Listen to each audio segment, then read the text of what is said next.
Meanwhile, the Securities and Exchange Commission is launching Project Crypto, a sweeping new initiative to modernize rules and regulations, enabling America's financial markets to move on-chain and make America the crypto capital of the world. Joining me right now in a Fox Business exclusive is the chairman of the Securities and Exchange Commission himself, Paul Atkins. Mr. Chairman, it's great to see you. Thanks so much for being here this morning.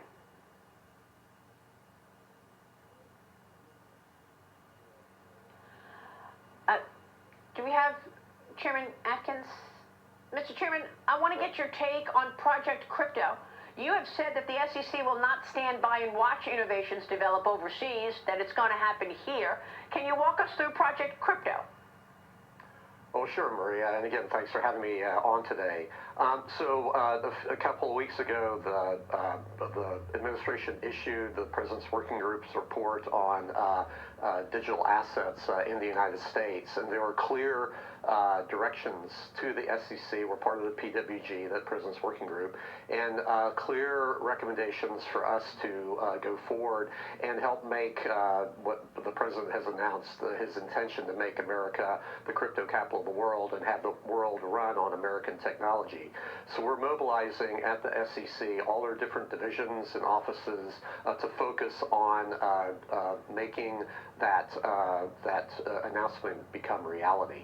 So that's with our Corporation Finance Division, Investment Management, and others. We're focusing on what we can do to make the regulations of the SEC encompass the crypto assets and also make it so that people can have some clarity going forward. We're working with Congress. Obviously, the Genius Act was enacted here a few weeks ago with a big announcement at the White House by the President himself, and as he signed it, so that I thought was a very good step forward. And now there are other bills in Congress that are being considered, and when they return from their recess, I look forward to much more forward progress. Yeah, and in terms of that progress, you made remarks, I guess, right after confirmation with respect to crypto custody. Talk to us about that. I mean, you said that the Securities and Exchange Commission needs to revise the current framework.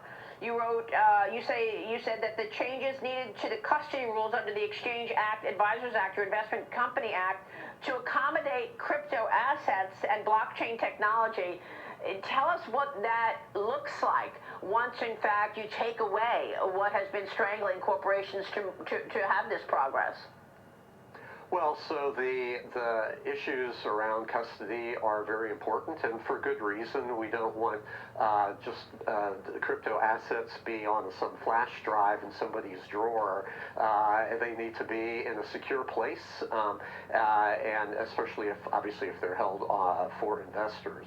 So we are looking at the rules that have been around for now, 90 years or so, and make sure that they are adaptable and adapted to the modern world and to this new technology.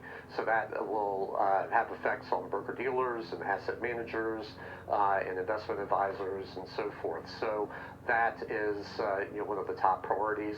But the main reason for doing all this and addressing these various regulations is to provide some certainty for people, because for too long now there was a lot of guesswork, and there was a very, I would say, a hostile environment as far as people trying to innovate.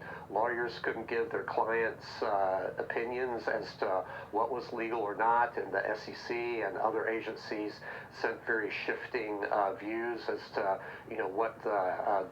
what was undergirding their view towards crypto assets. And so we are changing that, and so our goal is to give clarity and certainty. It will be undergirded by whatever comes out of Congress, but I believe that we have authority to move forward in these areas and provide that certainty and clarity for people. Do you support the president into the federal workforce, yes or no? I'm just not going to participate. Okay, because I want to talk about real issues. Really? Not a real issue that thousands of Virginians are losing their jobs?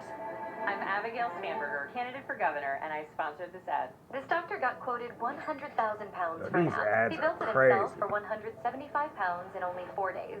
That we have authority to move forward in these areas and provide that certainty and clarity for people. Yeah, and on crypto payments, I thought it was interesting that this week a North Dakota federal judge voided the Durbin debit interchange rule and concluded that the Federal Reserve set it above what Congress required. And there are analysts this morning saying that this is a positive for alternatives payments options.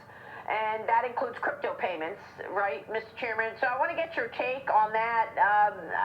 Instant payment networks like a real-time payments or FedNow, these are options that convert payments into same-day transactions.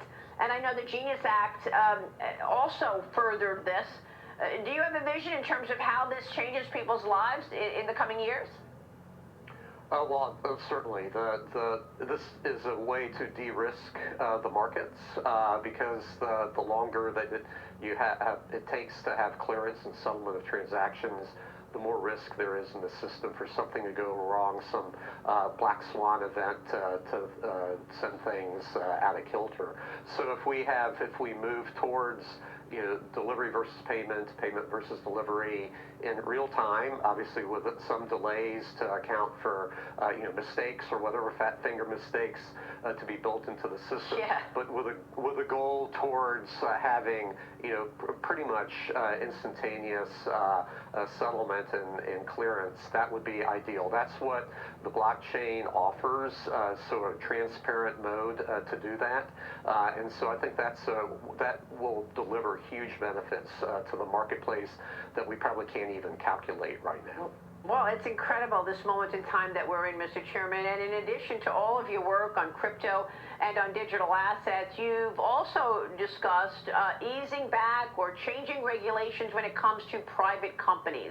And I'm going to get your take about opening access to private companies and